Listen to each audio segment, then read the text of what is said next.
Hello, everyone. We're going to be having our first discussion here today on a topic that's not only important, but it's also very dear to me, and I'm sure to our invited speakers, and to which I hope you will contribute as well. Before starting, I would like to present our speakers. First of all, we have Radu Gănescu, who is the president of the Coalition of Organizations for Patients with Chronic Diseases in Romania, COPAC, and also until recently a representative in the European Patients Forum as a vice president, with years of experience in patient advocacy and patient representation. And dare to say an old friend also, which I'm happy to reunite here today. And also we have Mr. Gergely, and sorry for pronouncing your name maybe incorrectly, Mészáros, okay, who is coming from Hungary and is a lawyer and economist at base with years of experience in the banking system, and also a project manager in the European Reference Network for Rare Respiratory Disease, ER and lung, with more than a decade of experience in this aspect.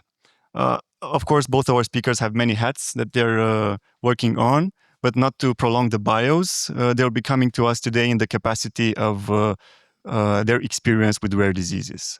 I myself, I'm happy and honored to moderate the discussion between these experienced people coming from the perspective of a physician, pediatric neurologist here in Bucharest. My name is Horea Chirila, and with some of you I have the pleasure to have already met before. With some of you maybe we'll discuss after the session.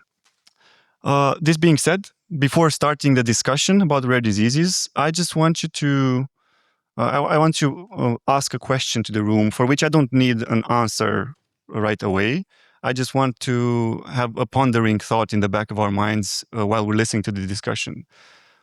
What's the first thing that will come to mind when you hear the subject of rare diseases? What are you thinking about it with no judgment and with no filters? What are you thinking about when we talk about rare diseases? Just ponder that, keep that in mind while we're discussing about our topic, because it's very different from person to person. To set a bit of the context, rare diseases are defined as diseases affecting less than 1 in 2,000 people, so like 5 in 10,000 people, 50 in 100,000 people. We have 8,000 rare diseases that have been identified so far, adding up to about 300 million people worldwide, which is also a number to be remembered. Of course, the discussion about rare diseases has been started decades ago. It has been processed, debated. We've come far from raising awareness to establishing policy to actually having an impact on the society. And there's a phrase in the description of this session that really sticks with me. It's rare diseases are the hardest test on solidarity that we have worldwide. This being said, I would like to start with directly with a direct question, first aimed at our patient representative, Radu, which is, how would you describe, what would it be the first year for a patient that has just been diagnosed with a rare disease and for their family? What does that year look like? Not in theory, but in the real world. First of all, thank you for having me. It's an honor. I know that I represent the chronic patient, but I'm a patient with a rare disease, so I know what a rare disease is. I have one, and I have it since since my birth. And it's complicated to say because the majority of rare disease is in childhood. So it's a problem more for the family, for caregiver, than for the patient, because they don't understand yet what it is the health issue and what is the rare disease. And it's a complex process of understanding, of seeing what is the possibility for such a patient with a rare disease even to survive. Because in some rare disease, like you said, we have 6,000, 7,000, 8,000 rare disease.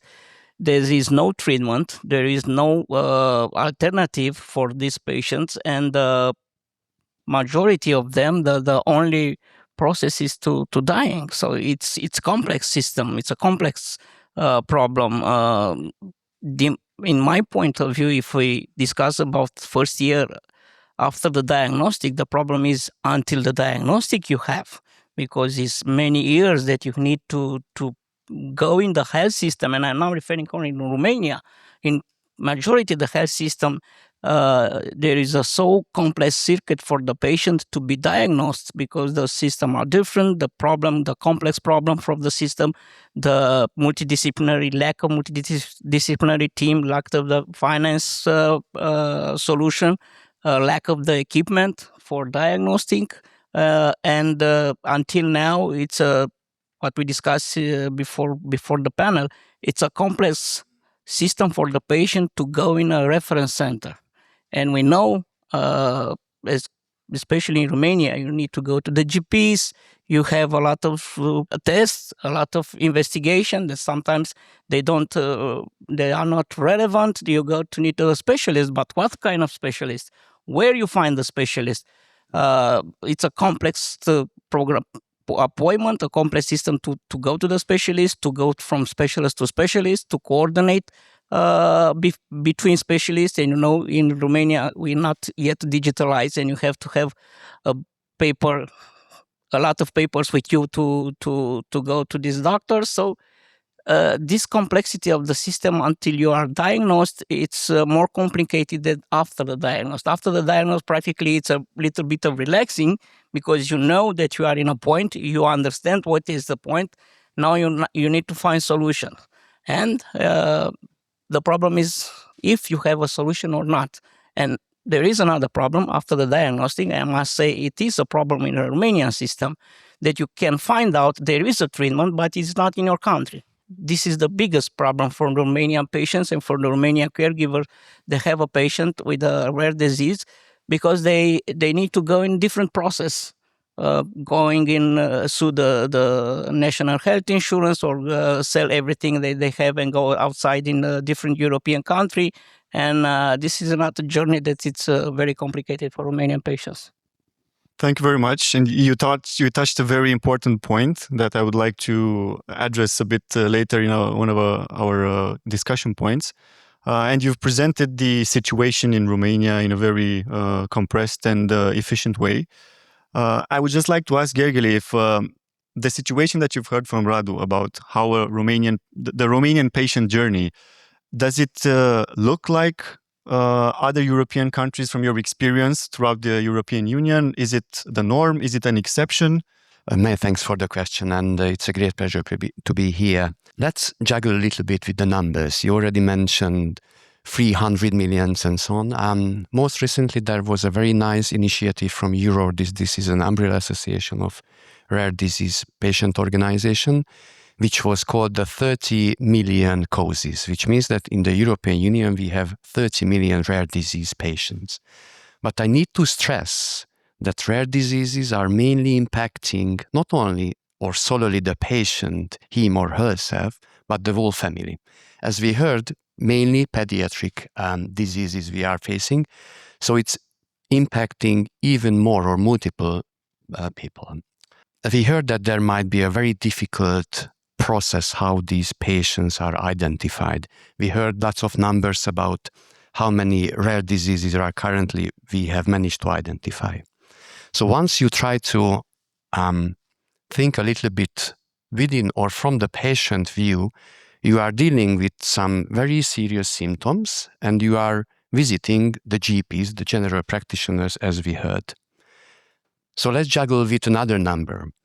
Currently, our understanding is that at least 3 up to 7 years are needed to have an appropriate diagnosis. But you also need to know that in every month, there is another number, again, 100 new diseases are identified. So once you as a patient manage to get your diagnosis, probably you might be relaxed. But this is not the case, because once you have the diagnosis, you go home, probably you are having a good feeling that, okay, luckily I do not have cancer. But it turns out that probably you should have, because they have even a better pathway compared to rare diseases. And in many, many rare diseases, we see that the average dying for rare disease patients even less than oncological patients. So you receive your diagnosis, at least, or happily you go home, okay, then there might be some help for my end. But there starts another journey, how you are having access to medications, as we already heard. Reimbursement issues are happening, and the European Commission also understood these difficulties. So there's a special package for addressing these difficulties. This is the Health Technology Assessment Procedure. You might have heard about this. This is a new regulation package which will come into force in 2028 for rare diseases. It's a kind of harmonized one. So there are many possibilities you might rely on as a rare disease patient. But what happens if you are having a diagnosis that actually it is an unknown disease? You are in the registry. We know that, for instance, in Romania, there are not many patient population registries. So we do not know how many patients at all we have. How we know that? Probably we have numbers from subscriptions which are linked to some of the diseases, but we know that there are off-label use. We know that some patients are not taking their medications due to even more serious side effects or even adherence problems. So rare diseases, as we heard from Horek in his talk, is a huge difficulty. And to be not very pessimistic, I would like to stress that the European Union is trying to build some overlapping or cross-border initiatives. One of the flagship is the so-called cross-border directive. It's about helping the patients in a way if that patients do not receive any medications or diagnosis in a specific country, he or she might travel to an expert center outside from his home country. But many people realize that this structure is not really working because who is paying the travel? So a new concept came in 2017. This is the so-called European Reference Network. This might be a flagship or game changer for many diseases because it's a complete change of the concept. We are not considering a way that patients are traveling to an expert center, but the knowledge is traveling to the patient, which means that the patient might receive an appropriate diagnosis via, we call it the CPMS system. This is the Clinical Patient Management System. It's a panel, a multi-stakeholder panel of experts from all key opinion leaders from Europe, and they try to provide a faster and an appropriate diagnosis for patients. Thank you very much. And it's great for pointing out about the European reference networks, since they have been a game changer, we could call them, since their initiation.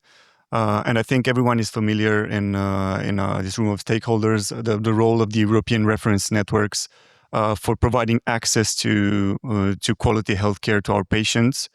I just wanted to just summarize the first part of the discussion, which is it's obvious how Radu also mentioned at the beginning that we have pre-diagnostic problems, which are really, really important. And sometimes the European average is 5 to 6 years before receiving a diagnosis. And maybe in Romania, it's a bit more. But we also have the difficulties after the diagnosis in actual access to medication and to monitoring. Even though policy changes have been made, structures have been created, the reference network, the patient organizations, everything that's involved. So it seems that something is also lacking still. So just to take it in a structured manner, pre-diagnostic part, since the European trend is now to continue the awareness, of course, but also focus on policy implementation and access to therapies. Do you think that on the awareness standpoint, or from the awareness standpoint in Romania first, and from a patient perspective, have we done enough? What's lacking in the awareness part of our process? Not only from the patient perspective, but I'm also interested in the perspective of the authorities.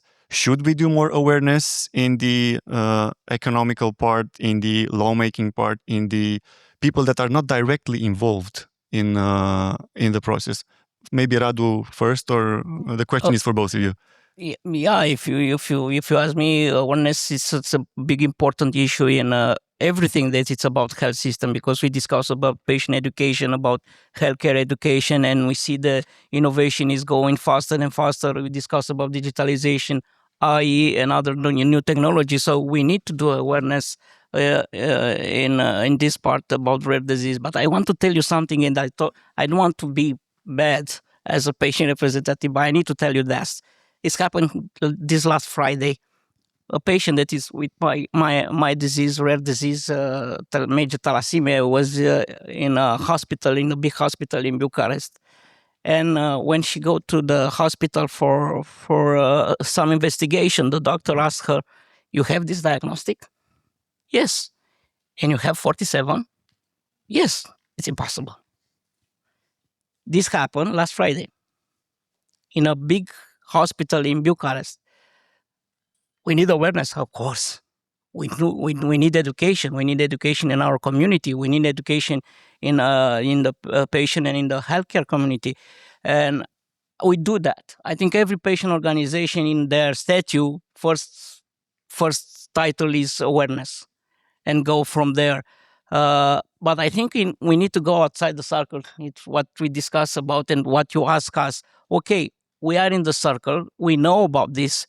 We discuss it. We know solution. We see the problems, and we sometimes try to solve it and fix. Going in the authorities and make policy for the health system. But outside the circle, people don't know. Outside the circle, nobody talk. Outside the circle, usually we see that it's very limited information.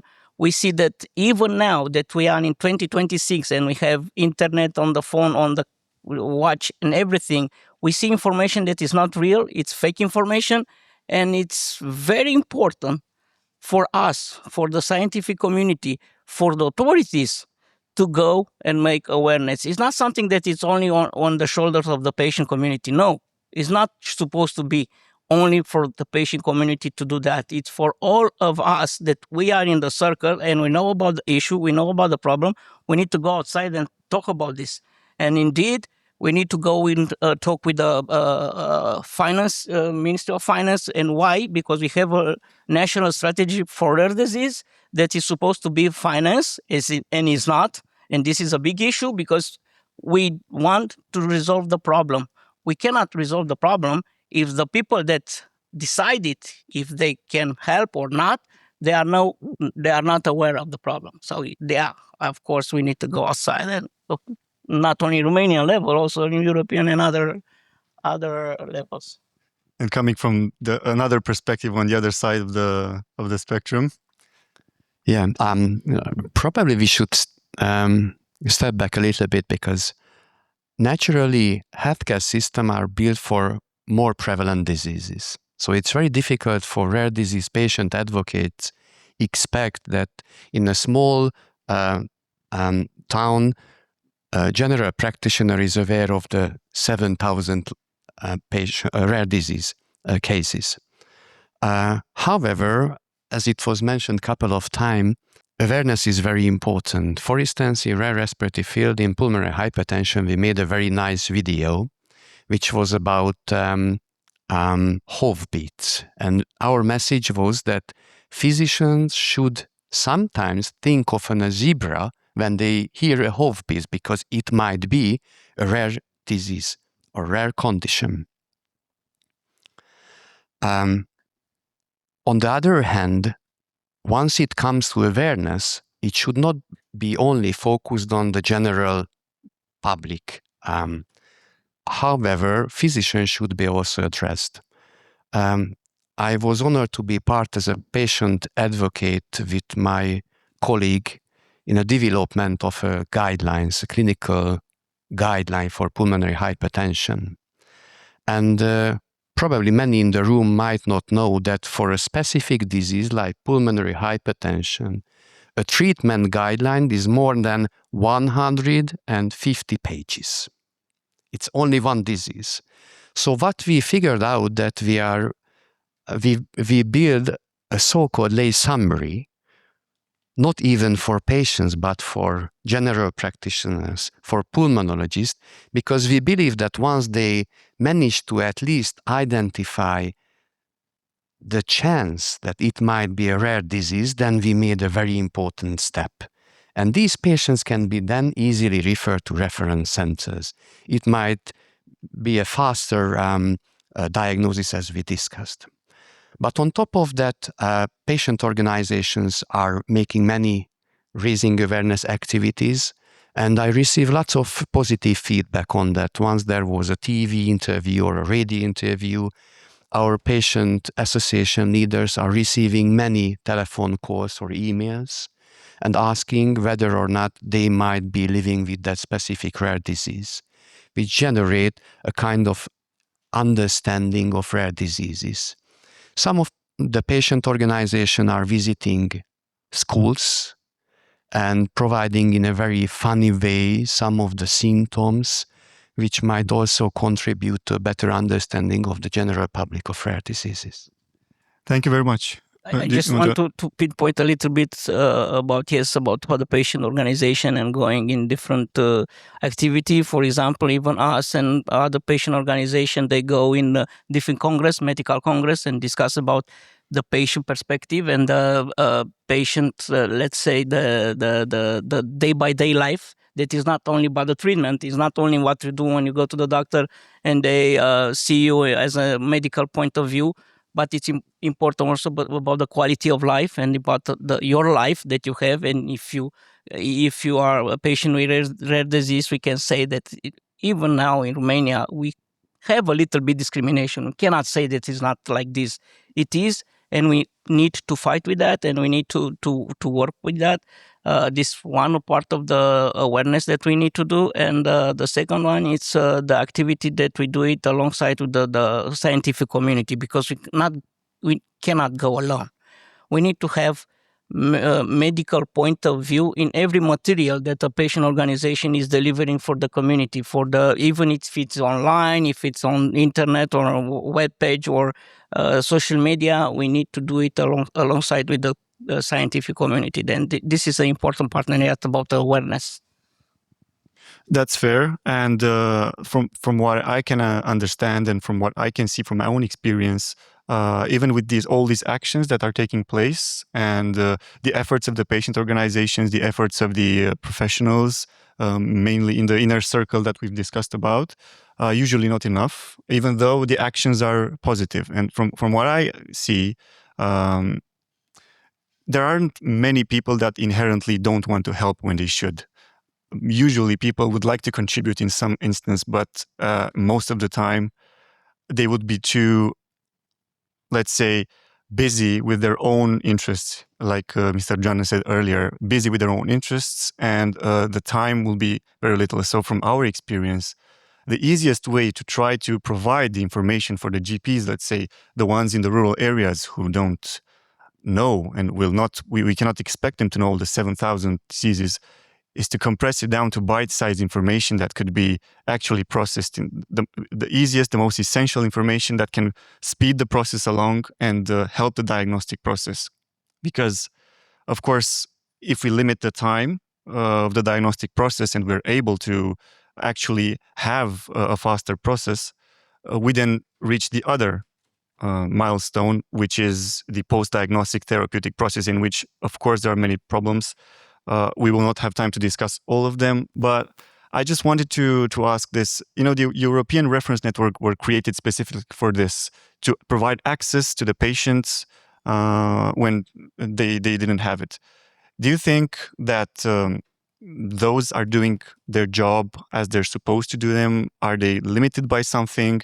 The contribution of the European reference network is real, and I can see it, but how could the people in this room, coming from different angles, different perspective, actually aid the reference networks and the patient organization in providing a better care for the patients? I think you will have the first. Yeah, we will change now the order. Top to bottom. Top to bottom. Yeah, many thanks. I think it's a very relevant question because next year it will be the 10th anniversary of the European Reference Network. They were launched in 2017 in Vilnius in Lithuania. What we see from our data that many patients are referred through ER, and so definitely is a kind of success, but it cannot solely measured by the number of patients, but other initiatives, what might be the work of this European Reference Network, which are raising the high standard of care, identifying the expert centers who might be on top of the structure where the most complicated cases are referred to. I'm afraid that we are running out of time, and in each and all discussion, I try to always refer to artificial intelligence. And let me give you an example on this. Once it comes to a patient journey, we usually see that you receive your diagnosis, and at home, we previously said we visit Dr. Google, now we visit AI, whether or not the diagnosis is appropriate. So within ER and lung, we were very, very excited how these large language models are doing. So what we made is that we receive many, many questions from patients in a structured way. And naturally, physicians, hopefully not many physicians in the room because the result will not be very funny for them. Anyways, so physicians are answering these questions, but we thought that it might be practical to have two large language models based on the very same questions and putting into them and seeing whether the diagnosis provided by the AI is better or not or similar than the physicians are making. Surprisingly or not, these two language models, one of them was better, but the other one was worse than the physicians. So we believe that it might be something which should be explored. Rare diseases, again, from using of AI is not a very good example because we do not have enough data. And for AI, actually, the data, the amount of data is crucial. But it was a very interesting experiment because these questions, and we use the so-called Likert scale, and some of the domains were like empathy, completeness. So it seems that the AI is doing quite well if we close our eyes and we are not thinking of hallucinations. Apologies, it was not in your question, but anyways, I think that AI should be always on the table. Definitely. Thank you very much. Radu? I can say that we can use AI, but alongside with the doctor. So keep the doctor in the room, keep the doctor in the dialogue with the patient. Discussing about Romanian reference network, you work in one, so I think I too. So I say what I think that you need. I think you need patient registry in Romania, and this is was pinpoint earlier.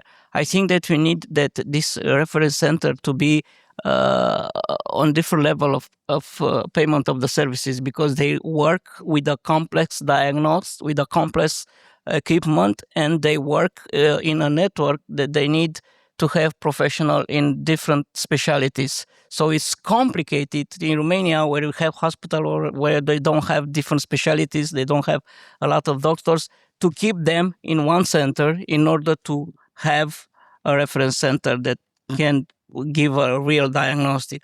The second part, you need to give the doctor the tools, no?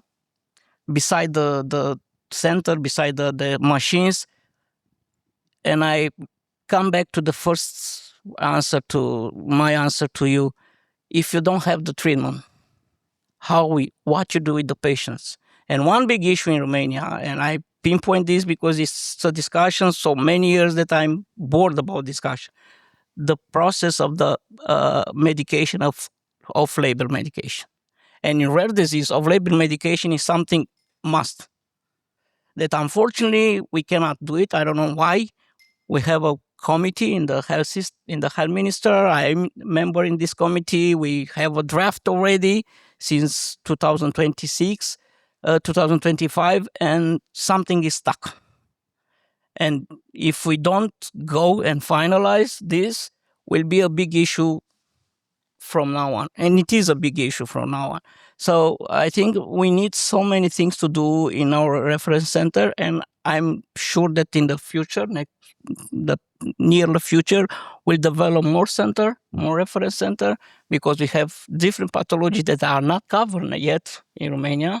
And I'm hoping that this will be the process that will faster make the patient access to a real diagnostic. And discussing about maybe we're in a good position. I don't know. For the patient with the pulmonary arterial hypertension, the diagnosis is around 4 years. So not 7, 4. I don't know if a good thing or bad thing, but I think we need to improve it. That's for sure. That's true. And what you pointed out earlier about data registry, which is required in this situation, and all the processes that are working for rare disease patients, as I said, in a very benevolent way, they get stuck somewhere. And unfortunately, we don't have time to discuss why they get stuck, but it's an open discussion, and it's a question that I want to end with, not to you specifically, but to everyone.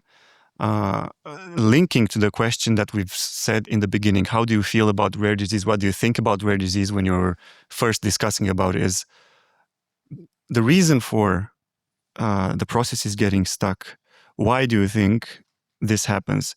Is there a possibility that in the collective minds of each stakeholder or every person, citizen in Romania or throughout the world, is the idea that maybe patients with rare diseases or rare disease in general are not worth it being in such a small number with such a high cost of actually doing something and addressing the problem?